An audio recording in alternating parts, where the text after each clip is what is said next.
따뜻한 감성, 차가운 이성, 정확한 분석이 함께합니다. 뜨거움과 따뜻함이 함께하는 시간. 신일의 출발 새 아침. 신일의 출발 새 아침 3부 시작합니다. 앞서 말씀드린 대로 오늘 3부에서는 구원파 대변인과의 인터뷰 준비되어 있습니다. 광고 듣고 3부 시작합니다.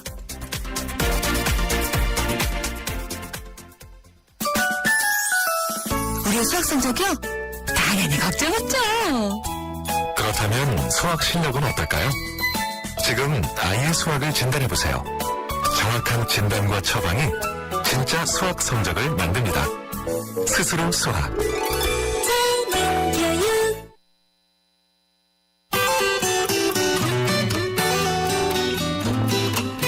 출발새 아침 교통정보입니다. 월요일 출근길 계속해서 정체가 이어지고 있는데요. 강변북로 올림픽대로 모두 전 시간과 비슷하게 정체가 되고 있고요.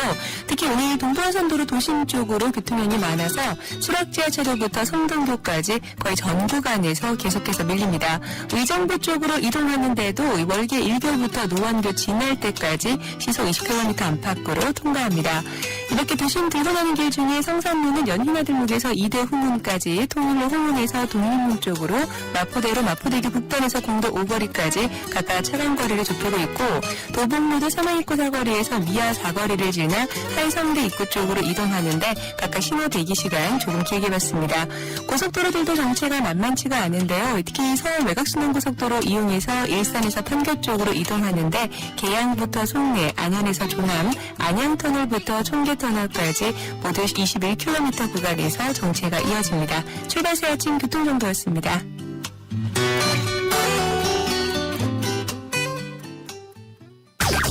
경제 컬럼니스트 정철진의 경제시선. 예, 오늘도 경제 뉴스부터 알아보겠습니다. 정철진 경제 컬럼니스트 연결합니다. 안녕하세요. 네, 안녕하십니까. 예, 네. 자, 첫 번째 소식부터 얘기해보죠. 지난 5월달 우리나라 한국의 무역 수지 상황 뉴스로 시작해 보겠습니다. 예. 산업통상자원부에 따르면 5월달 수출액은 478억 8,200만 달러, 수입은 425억 3,300만 달러로 집계가 됐는데요. 예. 무역 수지는 그러니까 빼보면 53억 4,900만 달러 흑자입니다. 2012년 1월 이후 무려 28개월 연속 흑자를 이어가고 있는. 예. 대단하죠? 그러네. 수치상으로는 우리 한국 경제 괜찮습니다. 예. 네, 하지만 이제 5월 달에는 연휴가 많아서 수출액 규모 자체는 전달에 비해서 한 40억 달러에서 60억 달러 정도 감소했습니다. 현황 중에서 국가별로 보면은 미국과 유럽 쪽으로 수출이 좀 많았고요. 상대적으로 중국 쪽 수출은 줄었습니다. 이 수입 부분에서는 자동차, 이 외제차를 좀 많이 타기도 하지만 이 확실히 통계로도 나왔습니다. 지속적으로 증가했는데 예. 1500cc 초과한 가솔린 자동차 수입은 28% 정도 늘었고요. 2500cc 이하 디젤 자동차 수입은 46%나 늘었습니다. 그만큼 외제차 수입이 많아졌다는 얘기입니다. 근데 문제는 이 환율 아니에요?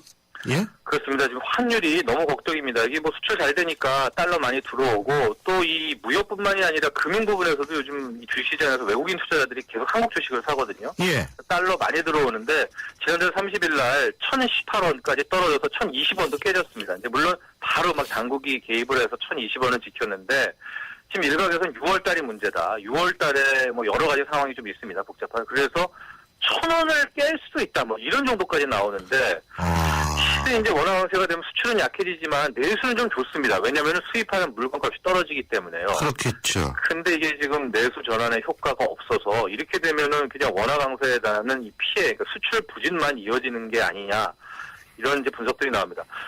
저는 좀 이 속도가 문제거든요. 예. 그래서 어느 정도 이제 외환 당국이 개입해야 되지 않나 이런 식으로 좀 바라보고 있습니다. 그냥 시장에만 맡길 수는 없는 것 같아요. 너무 가팔라서. 그렇습니다. 자, 다음 뉴스는 뭡니까? 공기업 부채에 대한 뉴스입니다. 이 기획재정부 자료인데요. 한국전력공사에서 18곳 이 부채 중점 관리 대상 공기업들에 대한 이제 뭐 관련한 것들을 조사했는데 지난해 한 해 동안 이자 비용만으로 9조 원을 썼습니다. 이게 18곳 공공기관의 지난해 부채는요, 총 436조 원에 달하는데요. 예. 이 이자 비용 9조 원이니까 하루에 이자만 247억 원을 쓰고 있다는 겁니다. 이제 뭐 회사를 보면은 토지주택공사 LH가 금융부채가 98조 원이고요. 그 한전 뭐 6개 발전회사의 이쪽 이제 하루에 65억씩 이자를 지급하고 있는 것으로 나타났습니다. 조금 더 구체적으로 한번 얘기해 볼까요? 그래서 한국전력 얘기 나왔었는데 한국전력과 6개 발전회사, 뭐 예. 수력원자력, 남동발전, 중부발전 등등이 있습니다. 연간 이자 지급액이 2조 3,443억입니다. 이자만입니다. 이자만. 부채가. 이자만 2조가 넘네. 예. 그다음에 도로공사는 지난해 이자 지급액이 9,661억 원, 1조 원에 달하고요. 앞서도 제가 소개했지만 이제 98조 원의 금융부채를 갖고 있는 LH 같은 경우에는 연간 이자액이 7,971억 원입니다. 근데 이제 우리가 이런 빚 이때 뭐 좋냐 나쁘냐 할 때 이자 보상 배율이라고 해서 이 빚 이자액하고 영업이익을 이제 비교를 하거든요. 근데 다 터무니없습니다. 그러니까 영업이익보다 이자가 훨씬 많아요. 그러니까 돈 벌어서 빚도 지금 이자도 못 갚고 있다고 하는 거거든요. 예. 그래서 지금 공기업 금융부채, 이 부채 어떻게든 한번 이 고리 악순환을 끊어내야 되는 시점이 아닌가 이렇게 보여집니다. 그렇군요. 그리고요. 네. 왜 그 카드사들 그 대규모 정보 유출 이것 때문에 뭐 무료 서비스면 어쩌고 저쩌고 얘기를 했는데 어떻게 이게 좀 괜찮아졌어요? 좀 달라진 모습이 좀 있습니다. 조금 예, 많이는 아니고 조금입니다. 조금. 네. 예. 이제 일부 카드사들이 시행을 하고 있고 앞으로는 전 카드사가 한다는데 6월부터요 단계적으로 5만 원 이상 결제를 하게 되면 띠리링 해서 어디에 얼마 썼다라는 맞습니다. 문자 서비스 예. 주지 않습니까? 이 문자 알림 서비스를요 무료로 제공한다고 합니다. 일단은 시안카드와 삼성카드가 6월 중에 이제 시작을 해준다고 하는데요. 5만 원 이상 결제에 대한 문자 알림 무료 서비스요. 이제 여기 함정은 신청자에게만 혜택을 줍니다. 그러니까 카드 갖고 계신 분들은 콜센터에 직접 전화해서 이거 서비스 해달라 이렇게 해주시면 되고요. 원래 이제 신용 유출했었던 국민카드, 농협카드, 롯데카드 이런 곳들도 다 뭐 현대카드, 하나SK트 이 제도에 동참한다고 합니다. 그렇군요. 네. 근데 뭐 이거 문자 알림 서비스 무료 이용이 확대가 되면 이 예. 카드 부종 사용은 조금 줄어들 수 있는 거 아닌가요? 네, 효과가 상당하다고 하고요. 이제 이게 예. 부정사용, 그러니까 내가 안 썼는데 뭐 이게 와가지고 확인하는 이제 이런 포인트도 좋지만 실은 문자 알림 서비스의 기본은 확대되지 않습니까? 예. 그러면서 이러면서 또 얼마 썼네, 10만 원 썼네, 11만 원 썼네. 그러면서 이제 누적액이 나오거든요. 카드 네. 총 사용액이. 그러면서 이제 속이 좀 뜨끔뜨끔하면서 소비를 자제하는 효과. 그게 훨씬 더 크다는 게 업계의 전언입니다. 그렇군요. 예, 잘 알겠습니다. 오늘 말씀 고맙습니다. 감사합니다. 예, 지금까지 정철진 경제 컬럼니스트였습니다. 출발 새 아침은 청취자들의 참여를 기다립니다. 짧은 문자 50원, 긴 문자 100원의 문자 서비스 혹은 트위터 YTN 알스타트로 함께해주세요. 참여하신 분들 중 몇 분을 선정해 준비한 선물을 보내드립니다.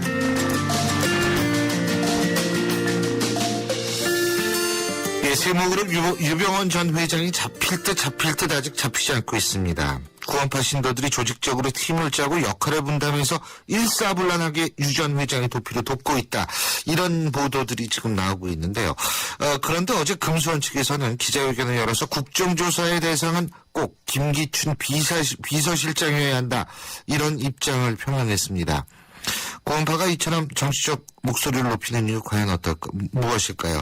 자, 자세한 내용 금수원 측의 이태종 대변인 연결해서 입장 들어보겠습니다. 이 대변인님 나와 계시죠? 예, 안녕하세요. 예, 안녕하십니까. 자, 어제 기자회견의 그 내용은 결국 김기춘 비서실장이 꼭 자리를 지켜달라 이 얘기인데요. 그죠? 네, 맞습니다. 예.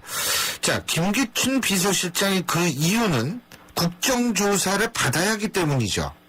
네네. 왜 그렇게 생각하시죠? 뭐 가장 큰 목적은 세월호 진상규명에 대한 강한 의지를 저희가 가지고 있다는 걸 표현을 하고 싶은 거고요. 예. 이제 진상규명을 해주는 사람에게는 5억을 주겠다고 이렇게 약속을 했고 지금 모금 운동도 하고 있습니다. 예. 그런데 이제 지금까지 상황을 이제 좀 종합해 보면 김기춘 실장이 가장 두려워하는 것은 세월호 진상규명이라는 생각이 들거든요. 왜 그렇게 생각하시죠?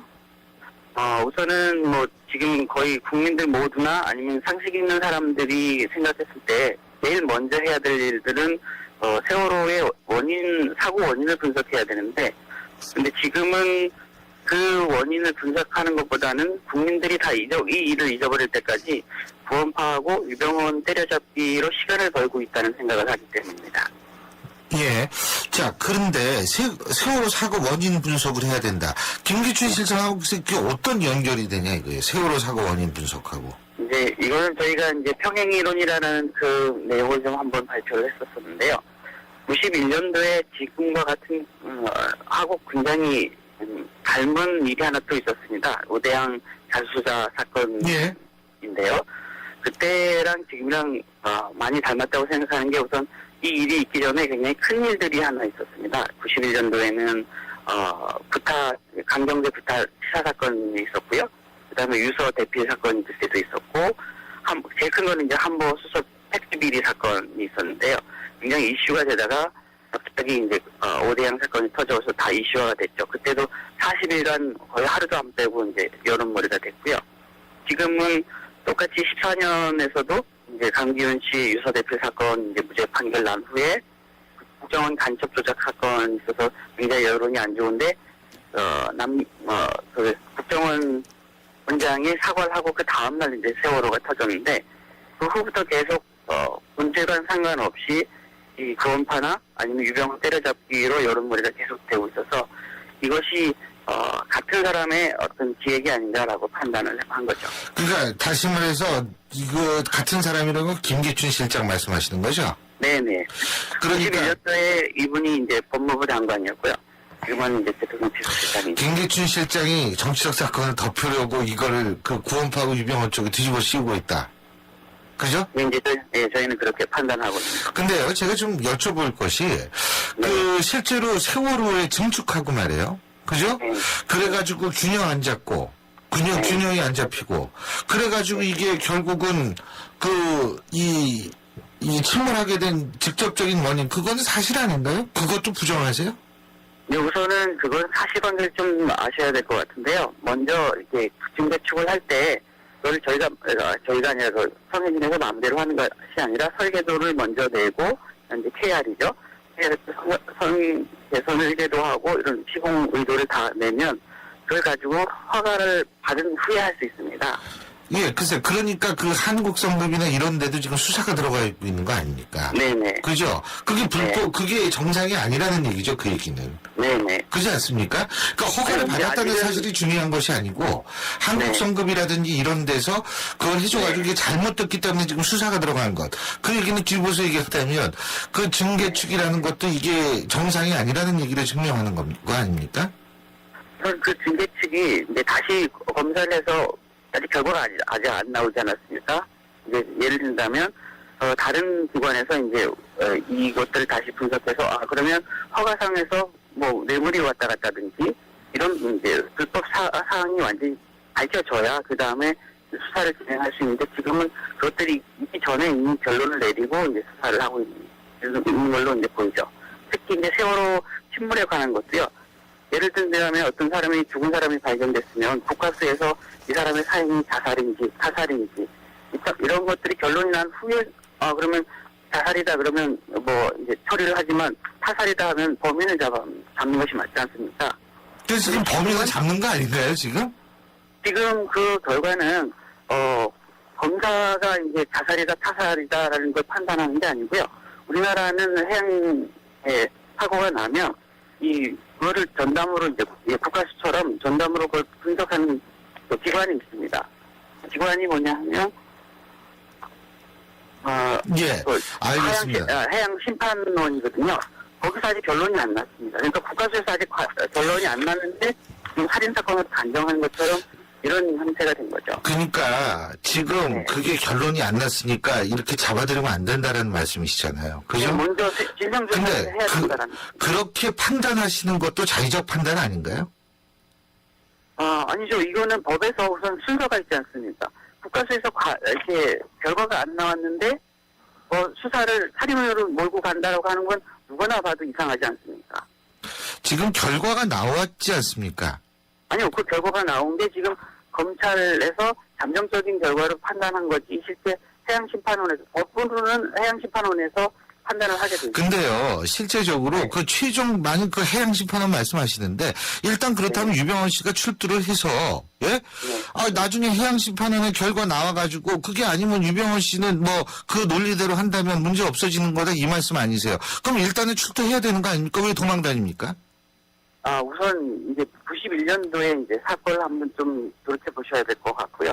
지금 이제 저희가 보는 입장은 이 사건이 미리 이제 계획된 수사라는 판단을 하게 되거든요. 왜냐하면 지금 검사팀은 지금 이제 저희가 좀 분석을 해보니까 올 1월에 이제 구성이 됐는데요. 이제 기업을 전문적으로 수사하시는 분들이 구성이 됐어요. 그 중에 최 검사님은 이제 우리 발연차 게이트 담당을 하셔가지고 노무현 대통령이 발연차 게이트 때문에 이제 돌아가시게 된 것까지 이제 있었잖아요. 그러니까 저희가 봤을 때 모든 일들이 수사하는 거나 아니면 범인을 잡는 거를 보면 엄청 우리나라 이제 검찰의 본 모습이 나오는데 이 기업 처리하는 이제 수사를 그러니까 보면 검찰을 못 믿으시겠다는 거죠, 간단히 네, 얘기하면. 맞습니다. 그죠? 네, 맞습니다. 그러니까 검찰도 못 믿으시겠고, 그 해양 심판원 거기에는 결과가 나와야 되겠고, 이러면은, 예?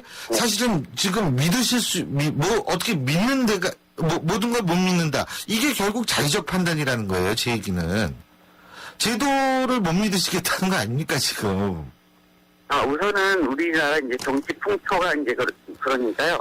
저는 시간이 좀 필요하다고 판단이 됩니다. 그게 이제 개인적인 판단이다. 제 생각은 이런 말씀을 드린 거고요. 제가 또 한 가지만 여쭤볼게요.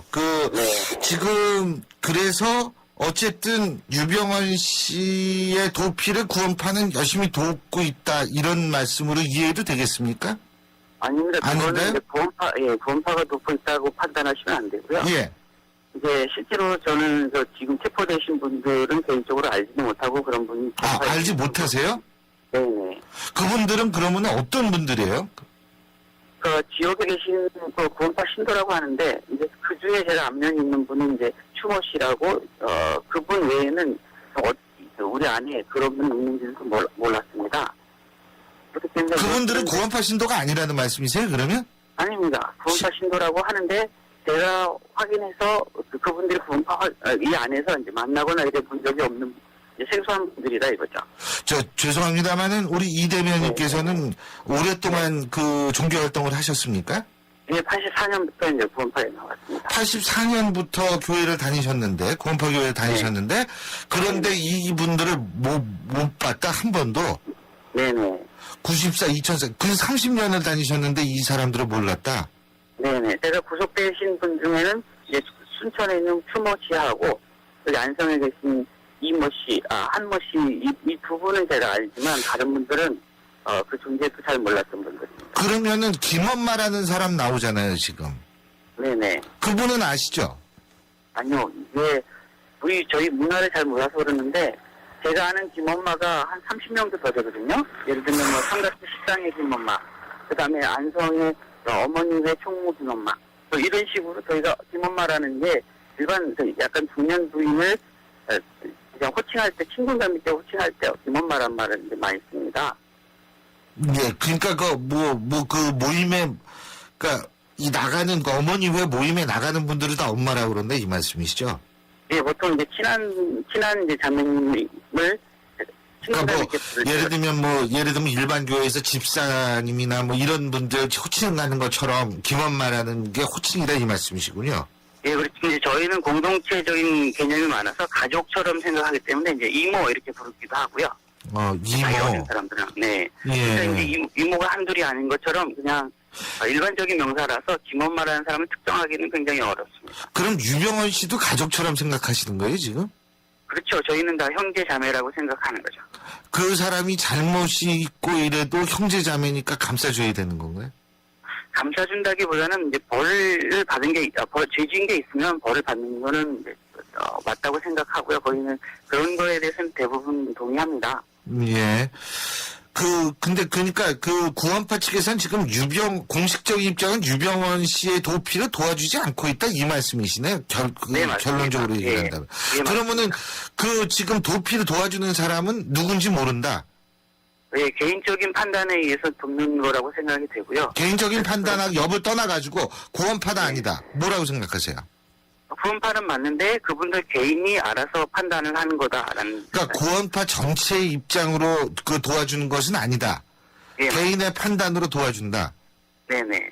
그리고 그 도와줘가지고 지금 구속돼 있는 사람은 알질 못한다. 네, 특정 몇 명 외에는 제가 아직 들어보지 못한 분들입니다. 지금요, 네. 또 아까 김기춘 실장 얘기 잠깐, 만약 국정조사 기간 중에 사퇴한다면 어떻게 하실 거예요? 뭐 저희는 여론을 통해서 이제 호소하는 거 외에는 뭐 본인이 사퇴하는 거에 대해서는 저희가 어쩔 수 없다고 생각합니다. 근데 사실 지금 말씀하시는 것도 김기춘 실장에 대한 팩트나 이런 게 전혀 저는 없다고 생각하거든요. 객관적인 팩트는 없죠. 그렇죠? 네, 바로 그게 문제죠, 사실은. 그렇다고 생각 안 하세요? 저희 입장에서는 이제 지금 여기서 뭐 시간상 말씀드릴 수가 없어서 여러 가지 동영상 증거가 있기 때문에 이제 그렇게 판단하는 거고요. 이제 만약에 그렇다면 저희가 이렇게 무리한 행동을 취하면서까지 특정인을 이제 지목하는 이유가 뭐 별도로 있지 않겠습니까? 근데요, 팩트 없이 이렇게 하면은 김기춘 실장 쪽에서 법적으로 대처하면은 어떻게 하실 겁니까? 이미 법적으로 이제 대처한 거라고 생각을 하고 있고요. 어떤 면에서요? 지금 저희가 이제 이렇게 당하고 있거나 이런 이제 무차별적 체포를 당하거나 아니면 예를 든다면 이제 그 검사님이 연락이 와가지고 그 김기춘 실장 갈 때까지 가보자 이거 내리라라고 이제 거의 좀 부담스러울 만큼 이제 와서 부탁을 하는거나 이런 것들이 실제로는 김기춘 실장의 입김이 작용한 거 아닌가라는 판단을 하고 근데 있는 거죠. 그거는요, 검찰의 입장에서도 이렇게 생각할 수 있는 거 아니겠어요? 팩트가 없이 괜히 사람 이름 걸어놓으니까 이제 그것 좀 그만 내리셔라고 얘기할 수 있는 상황 되는 거 아닙니까, 그거는? 근데 이제 그러면 김기춘 실장의 이름이 있는 거는 다른 거는 괜찮은데 왜 김기춘 실장에 대한 것만 내리라고 이제 아니, 얘기를 왜 그냥 팩트가 없이 특정인을 지목해가지고 걸어두니까 검찰의 입장에서 내리라고 그럴 수도 있는 거 아니겠어요? 딴 건 이름이 없으니까. 예를 들면 이제 어떤 분한테 특정한 사람 어떤 분한테 이제 실없는 사람이 됐다라는 얘기를 이제 통화 중에 저랑 하시면서 빨리 좀 내려달라고 할 때는 실없는 사람이 됐다? 네. 그 무슨 제가 뜻이죠? 보내드린 그 통화 내역을 보시면 이제 이거 내리라고 해서 이제 저희가 내렸거든요. 언론사에 보내신 거죠? 네. 예. 아니 우리 작가님한테 메일로 하나 보내놨습니다. 예. 들어보시면 될 것 같고요. 예. 이제 내리라고 해서 저희가 내렸는데 좀 그게 이제 전달이 좀 늦게 되고 좀 시간이 좀 늦어졌습니다. 그랬더니 다시 전화 와가지고 왜 이게 안 내려졌냐? 내가 실없는 사람이 됐다. 네, 이런 말씀을 하실 때 보면 이게 개인적인 판단이 아니라 누군가하고 얘기한 거가 이제 분명하지 않겠습니까? 조금 제가 볼 때는 객관적이고 역지사지하고 이 보편적 이성을 믿는 자세도 좀 필요하지 않을까라는 생각이 듭니다. 예. 잘 알겠습니다. 어쨌든 오늘 인터뷰 응해 주셔서 고맙습니다. 말씀 잘 들었습니다. 고맙습니다. 네, 네, 수고하십시오. 예, 지금까지 금수원 측 이태종 대변인이었습니다. 안녕하세요. 초보 운전자 수지입니다. 도로는 무섭고 차는 왜 이리 많은지 엄마야.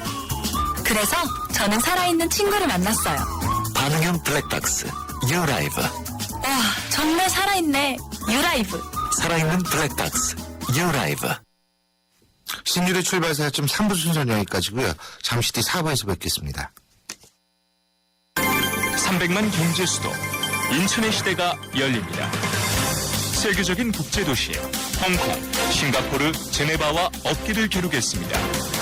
2014년 9월 19일 45억 아시아인의 나눔과 화합의 대축전 인천 아시안게임이 펼쳐집니다. 45개국 아시아인의 꿈과 감동의 제전 아시아의 새로운 미래가 열립니다. 2014 인천 아시안게임과 장애인 아시안게임은 나눔과 배려, 공감이 있는 아시아인의 축제로 모두가 행복한 인천, 시민과 함께 만들겠습니다. 도로명 주소 아직도 모르세요? 자, 효원로 20번을 찾아가려면 스텝 1. 효원로는 도로명, 20번은 건물 번호. 이때 건물 번호는 도로 진행 방향으로 왼쪽은 홀수, 오른쪽은 짝수. 스텝 2. 도로명 주소에 표기된 건물 번호 숫자에 10을 곱하면 건물까지의 거리가 나오게 되는데요. 그래서 효원로 20번을 하면 같은 도로 시작점에서 오른쪽 건물 방향 200m 거리에 있다는 뜻이겠죠. 편리한 도로명 주소, 생활이 달라집니다. 이 캠페인은 세계 속의 경기도와 함께합니다.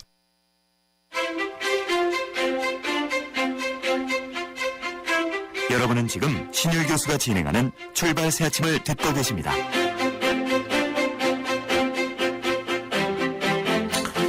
자, 신율의 출발 새 아침 4부.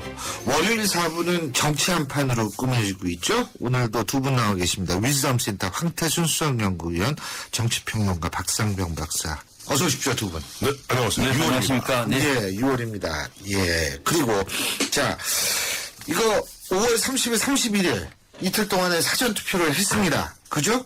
이게 전국 선거로는 처음 적용되는 거고. 그렇죠. 딱 한 번 사전투표 지난번 재보선 때 했는데 이게 비교할 게 없어가지고 이게 참 그런데 평균 11.49%. 뭐 굉장히 높은 기록인데. 자. 혹시 이거, 예. 신 교수님 사전투표 하셨습니까? 안 했습니다. 저는 했어요. 하셨습니까? 5월 30일 박 날. 박사님 안 하셨죠? 저 했습니다. 아, 한거 얘기하려고 그랬는데 하셨군요. 예. 또. 요번에 사전 투표하면서 깜짝 놀란 게 있어요. 야, 이렇게 편하구나. 그야말로 저는 사는 곳은 선관위에서 나오셨네? 도봉동인데, 도봉구 쪽인데, 종로구청에서 금요일 날 갔다가 내니까 2분 만에 되더라고요. 너무 편해요. 그래서, 이거는 진짜 앞으로, 이번에는 이제 보면 전국 단위로 처음 실시하는데, 다음 선거 때부터 굉장히 정말 유용하고, 전체적으로 중요한 것은 그야말로 이 투표라는 것은 권리자 의무 아닙니까? 민주시민으로서. 오늘 보니 이 선관위 홍보 분위기죠? 예. 근데 이상 중앙선관위에서 말씀드렸는데 이게 나와야 될 것 같아요. 6월 4일 날, 내일 모레입니다. 이틀 남았어요. 네. 6월 4일. 이번 사전 투표 못하신 분들은 꼭 투표하세요. 네, 좋은 순간이 진짜 나오신 것 같아요. 저는 지난 토요일 날 두 분이서 그냥 잘 노시네. 저 빠지겠습니다. 예, 예. 저는 사실 좀 궁금했어요. 예. 뭐 6월 4일 바빠서가 아니라 예. 궁금해서 우리가 이번에 헌정사상 첫 사전투표 아닙니까? 맞습니다. 이 사전투표 제가 선거 선관위 직원들 들어보니까 황 의원님 아니고요. 선관위 직원들 들어보니까 이게 일이 간단한 일이 아니라고 얘기하더라고요. 전국적으로 이 행정적으로가 굉장히 일이 많다더라고요. 그럼요. 그리고 위험 부담도 많고 또 이 투표함을 보완해야 되고 이 나누고 하는 거 자체가 일 행정 업무가 예. 아니, 생각해보세요. 예를 들면, 부산에 가서, 이게, 노원구 사는데, 이 투표용지 주십시오. 그러면은, 그거 찾아야지. 에이, 참, 이봐. 이 안 가보시는 이런 말씀을 제가 잠깐 설명드릴게요. 예. 지나간 얘기지만.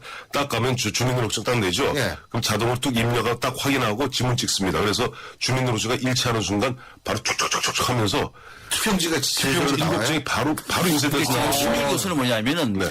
이 사람이 도봉구인데 부산에서 왔다 하면 도봉구 찾으러 쫙 직원이 가가지고 그거 아니에요. 그걸 찾아 이렇게 지금 생각하고 그게 있는 아니라 거예요. 바로 넣으면은 그게 가능한 게 우리 IT 강국이고 통합선거인명부가 완성되었기 때문에 가능합니다. 그러니까 바로 그게 도합 2분이 안 걸리더라니까 제가 주민등록증 이분은 행정부에 나오신, 행정부에서 나오신 분. 그러니까 사전투표를 안 해봤으면 예. 말하시죠. 알겠습니다. 그러니까 금방 넣었는데 그런 경험사만 가봤는데 정말로 참 좋구나 잘 돼 있구나. 그렇군요. 금방 넣오고요.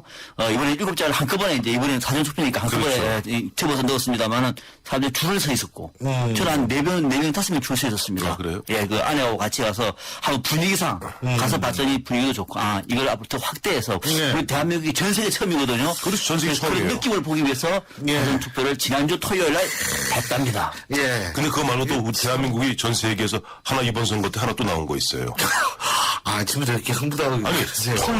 통상 선거에 나오면은 어떤 부모가 선거하면 자식들이 의무리양으로 다 소원을 하는데 유일하게 보면 자식 전 교육이 세계적으로 중요하다는 사실을 깨닫게 자식이 됐습니다. 네. 페이스북에 올려갖고 우리 아버지는 교육감 될 자격이 없는 사람입니다. 라는 것은 아마 제가 선거 역사상 처음 보는 것 같아요. 그것도 그렇고 또 아버지가 서울시장 후보로 나온 사람인데 그 국민들 앞에 미개하다고 얘기해도 전 세계 처음이죠.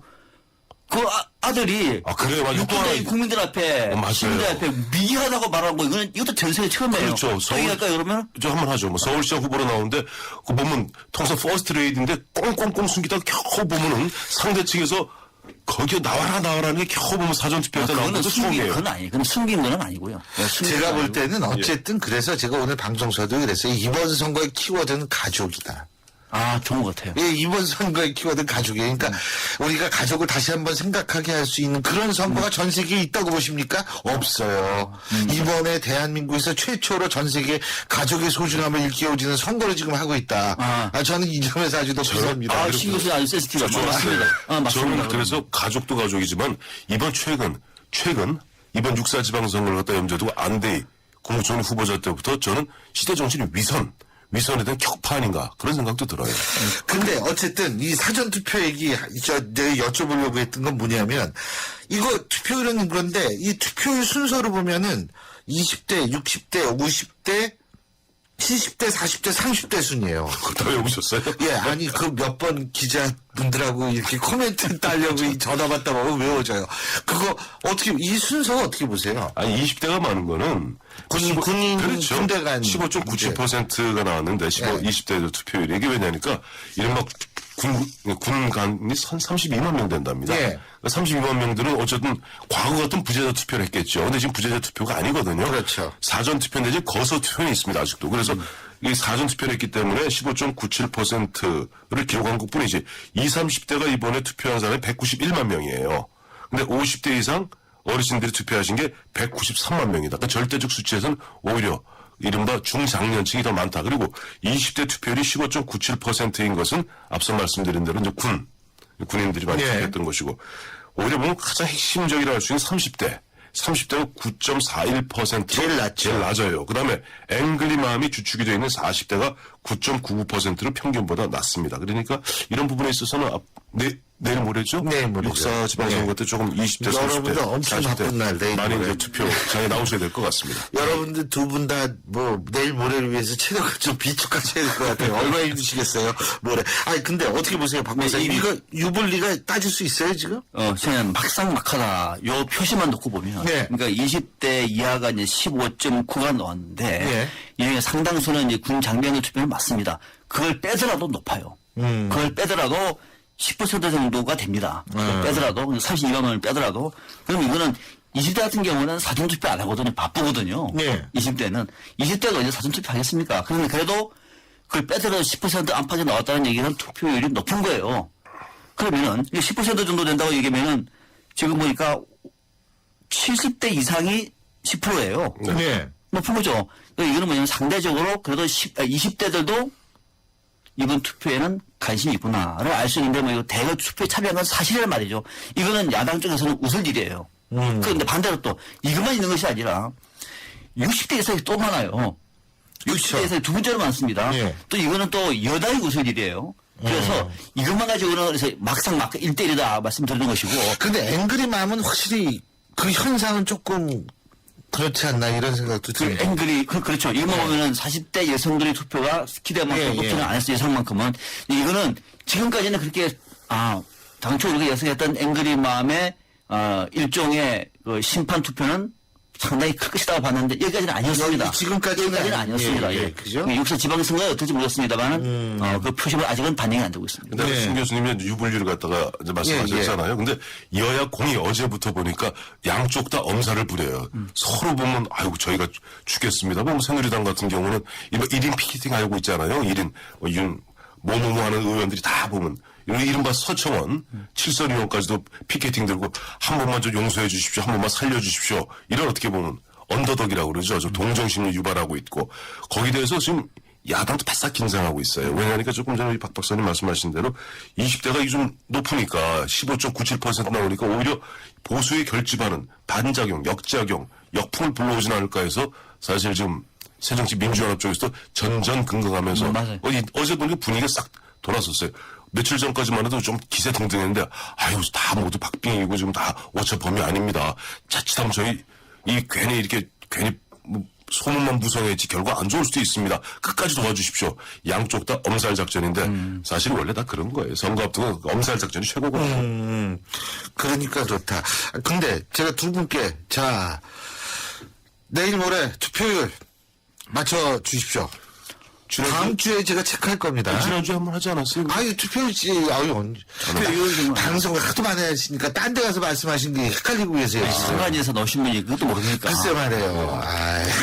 저는 외우기 쉽게 58%로 지난번에 58%? 네, 왜요? 그러니까 지난 2010년이 54.5%였거든요. 예. 거기서 3.5 정도를 더하면 58이 되는데 3.5를 왜 더해요? 아니 흔히 얘기해서 우리 뭐 보면 이런 거 있잖아요. 뭐 58년 개띠다 뭐 이런 얘기 하잖아요. 그래서 아니 그건 그냥 농담 같은 네. 이야기고 외우기 쉬우라고 그러는데 실제 보면은 60을 넘기는 쉽지 않을 거예요. 네. 으로 봐서는 사전투표율이 좀 높긴 하지만은 그래서 한 58 내외가 되지 않겠는가? 58 내외. 그러니까 사전투표율이 이걸 봐가지고 58 정도 된다. 이 58 내외 될 말씀이시죠? 것이다. 박 박사님은? 참 억울한 게요. 예. 제가 투표율 맞추기 또는 투표율 제가 맨 먼저 황태수 의원보다 먼저 제가 얘기를 해가지고 58이라고 먼저 얘기를 했거든요. 아, 그렇군요. 근데 뒤에 58을 먼저 얘기해버리니까 참 따라가기도 그렇고 안 따라가기도 그렇고 맞아가기도 그렇고 근데, 야, 정말로 분위기가 그런데 저는 양해를 구하면은 58을 안 하고 59로 하겠습니다. 59. 다음 주 한번 봅시다. 59. 왜냐면은 지난번 54.5% 투표율인데 이번에 사전 투표율이 두 자릿수가 나오면은 한 5%포인트 상승 효과가 있어요. 그러면 54에서 오라면은 59.5가 되거든요. 거기까지는 또 연휴가 있으니까 두 분 다 빼고. 출발점은 54네. 예. 지난번. 예. 그 연휴를 빼면은 58이 맞는데. 예. 황태전이 먼저 58 했으니. 그럼 저는 59로 하겠습니다. 우리 김혜민 PD 두 분 말씀하시는 퍼센테이지 다 적어두세요. 다음 주에 확인해가지고 이 두 분 다 틀리면 뭐 어떡하실 거예요? 그럼 뭐죠 신 박사님도 말씀하시죠. 그럼. 그러면은 저는 사실은 예. 솔직한 얘기로 더듬지 마시고요. 52%로 하겠습니다. 52. 야, 역시. 52%. 발상의 전환하면 발상의 16세. 전환이라기보다 제가 조금 삐뚤어진 구석이 있어서 항상 이 반대로 나갑니다. 그 얘기입니다. 알겠습니다. 52책으로 놓겠습니다. 예, 52, 우리 박 박사님 59, 58. 황 의원님 58. 네. 알겠습니다. 자, 이번에는 좀 다른 얘기인데, 박근혜 대통령이 어제 국가안보실장에 김관진 국방장관을 내정을 했고요. 국방장관의 한민구 전 합참의장을 내정을 했는데, 이게 사실 또 회전문 인사 논란이 나올 수밖에 없는 상황 아닌가요? 어떻게 보십니까? 우선 국방부 장관은 저는 보면 한민구 전 합참의장, 네. 육군참모총장도 있죠. 보니까 마침 연평도 포격 때 좀 미온적하게 대응했다 해서 좀 뭐 비난의 소리 있고 비판의 소리 있는 건 사실입니다만은 군내에서 뭐 전략통, 기획통으로서 뭐 하실 만한 분이 했다고 보는데 문제는 국가안보실장의 군 출신, 이른바 좀 경직되고 어떻게 보면 군이라는 것은 최악의 사태에 대비해서 어떤 결정을 하는 것이 최종적으로 끝장을 보는 것이 군 아닙니까? 네, 예. 어떻게 보면 경직된 그런 어떤 사고방식으로 평생을 살아오셨던 승리, 죽느냐 사느냐 이런 안목을 가진 분이 과연 국가안보실이라는 것은 전략적으로 외교라든가 우리가 미국과의 문제, 중국과의 문제, 일본과의 문제, 러시아의 문제, 북한과의 문제를 이른바 아우러서 다층적으로 봐야 되는 국가안보실장에 어울릴 것인가 하는 부분에 있어서는 조금 전에 신 교수님 말씀하셨던 회전문인사다, 이른바 아랫돌 빼서 윗돌 베는 것 아니냐 하는 일부 시각이 저는 맞다고 봅니다. 예. 그 대목은 황태수 위원하셔도 거의 공감합니다. 지금 한민구 신임 국방부 장관 내정자에 대해서만큼은 이견이 없습니다. 이제 도덕성 문제는 잘 모르겠습니다. 뭐 재산이 얼마나 되는지 어떻게 했는지는 앞으로 인사청문 지켜볼 일이고 자질이나 능력 면에서는 저는 탁월하다고 봅니다. 딱 지금 타이밍에도 맞고 예. 북한과 유연한 정책을 국방부 장관도 공유할 수 있을 정도는 능력이 있다. 왜냐하면 이분이 남북의 군 장성급 수석대표를 했거든요. 그렇죠. 그런 능력도 있기 때문에 그냥 없다. 국방부 장관 오케이 좋다.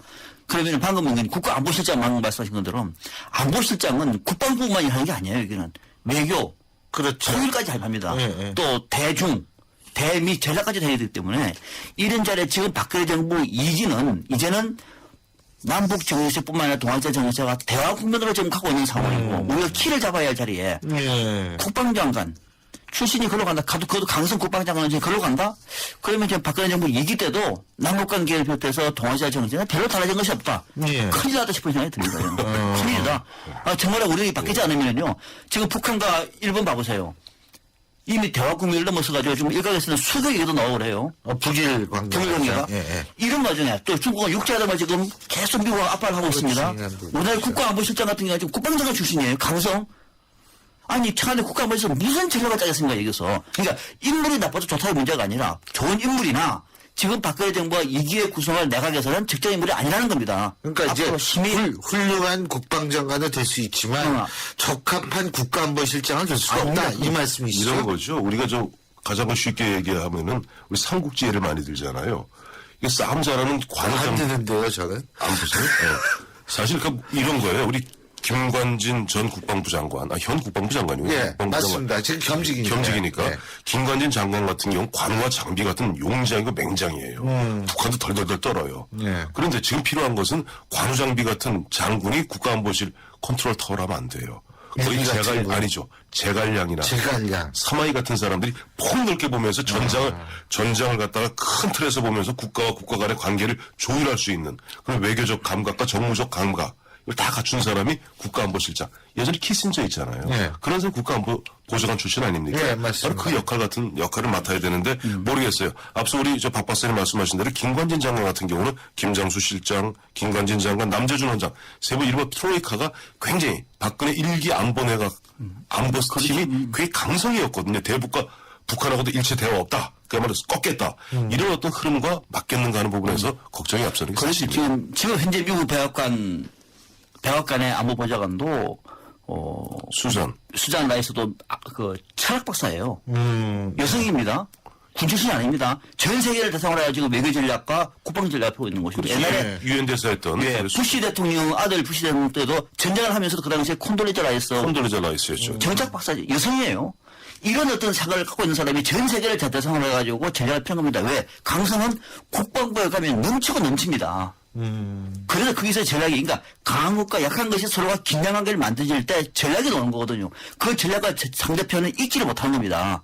근데 대한민국은 지금 전략이 다 나와버렸잖아요, 이미. 이래 지금 무슨 유연한 전략을 펼 수가 있겠습니까? 그 대목에서는 아시다는 겁니다. 맞아요. 박 박사님 말씀대로 이 북한과의 문제가 아니라 북한과 하면서도 일본과 중국과 다층적으로 봐야 되거든요. 그런 부분에서 좀 아쉬운 점이 많은 인사였다. 네. 뭐 그런 측면은 뭐 부정할 수 없고. 그렇기 때문에 그나마 하나 남아있는 그 트로이카 중에 하나 남아있는 게 있죠. 국가정보원장 인선만은 또 군 출신이 알았으면 좋겠어요. 그건 아니겠죠. 그건 아니겠죠. 그건 거의 아닐 것 같고요. 예. 국가안보실장은 저는 이번에 좀 제대로 된 인물을 발탁을 해서 박근혜 정부의 한반도 신뢰 프로세스가 좀 콘텐츠를 가지고 이제는 좀 뭔가 좀 역동성을 발휘해서 지금 북한과 일본이 할 때 우리가 한번 판을 다시 주도를 하면서 북한의 핵무장도 와해시켜 나가고 동북아 정세도 우리가 안보를 중심으로 해서 평화국면으로 끌어나가고 또 한미 관계, 한중 관계를 해서 뭔가 좀 특히 일본에 대해서 좀 한 발 빵빵하는 좀 이런 정도 한번 이제 마지막 기회거든요. 박근혜 정부한테 그런 기대를 받는데 글쎄 김관진 국방장관이 시작을 한다? 답이 뻔히 나와 있는 것 같아서 너무도 아쉽습니다. 이 사람 얘기했으니까 또 베스트 워스트 꼽아야죠. 황 의원님부터 갑자기 확 나가다 갑자기 베스트 워스트 하니까 예. 숨이 확 막힙니다. 그래요? 예. 워스트부터. 예, 워스트. 저는 앞서 방송에 말씀드렸습니다만 고승덕 교육감 후보 워스트를 뽑겠습니다. 어쨌든 그 딸에게 그렇게 보면 딸이 그렇게 얘기했을 때 저는 어제 2시 반에 기자회견 한다 그래갖고 지난번 안대희 국무총리 후보자 마냥 그만둘 줄 알았어요. 그만둘 줄 알았는데 그게 아니라 나와서 보면 구구절절히 변명하고 얘는 돌아가신 장인 욕하고 딸을 갖다 바보 만들고 저는 정말 워스트 데디다. 예. 저는 박 박사님도 워스트. 저는 워스트를 조영기 여의도 순복음교회 원로 목사가 왔습니다. 왜요? 언론 보도를 보니까 이 자리를 어제 방문했던 정몽준 서울시장 후보하고 남경필 경기지사 후보한테 교인들에게 친구라고 소개를 하고 하나님이 우리나라에 복 주시려고 좋은 인물들이 많이 보내주셨다. 감사하다면서 두 후보 좋은 친구 사이라고 하면서 광고를 했습니다. 선거 때 목사님이 이러시면 안 됩니다. 국민들 바보가 아닙니다. 이런 식으로 해가지고 표가 된다고 생각하면 착각입니다. 제발 목사님들 좀 정신을 차리십시오. 국민들 바보로 보지 마시기 바랍니다. 이러면 안 됩니다. 네. 예. 워스트 조영기 원로 목사가 왔습니다. 베스트는? 저는 손학규 새정치민주연합 상임 고문을 꼽았습니다. 예. 간단하게 말씀드릴게요. 예. 보면은 강원태 후보가 되던 윤장현 후보가 되던 다 우리 식구 아니냐.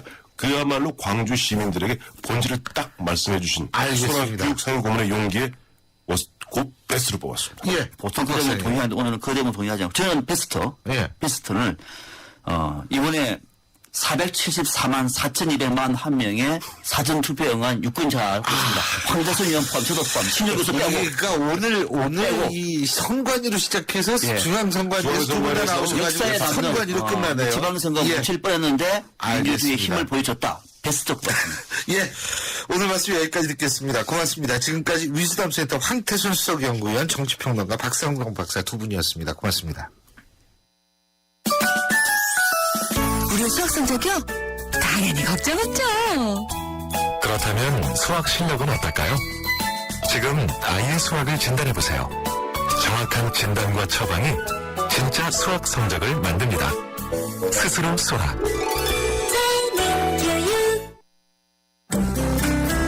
예, 오늘도 많은 분들 문자 보내주셨는데요. 0327님 사전투표 여기에 대해서 공감하신다고 했는데 여러분들 어쨌든 6월 4일날 꼭 투표하시 바라겠고요. 신율의 출발 새 아침 오늘 순서는 여기서 줄이겠습니다. 전 내일 아침 7시 10분에 다시 찾아뵙죠. 고맙습니다.